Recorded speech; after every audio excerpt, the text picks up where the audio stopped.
Oh, let's give the new statue a chance. When the Eiffel Tower was first built, many said it was a steel monstrosity. We love it! Yeah! You fools! You've erected a massive concave reflective surface. It will focus the sun's beam in a deadly ray.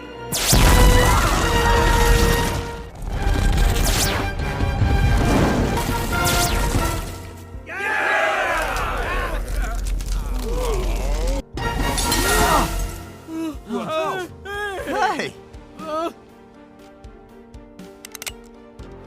First off, I'd like to thank the good people at Tianjin Smelting and Mining and Donuts and Tops for neutralizing our wonderful, deadly new lard lead. They'll grow back. The time for mourning and blaming our mayors has passed. We will rebuild. We will rebuild. We will rebuild!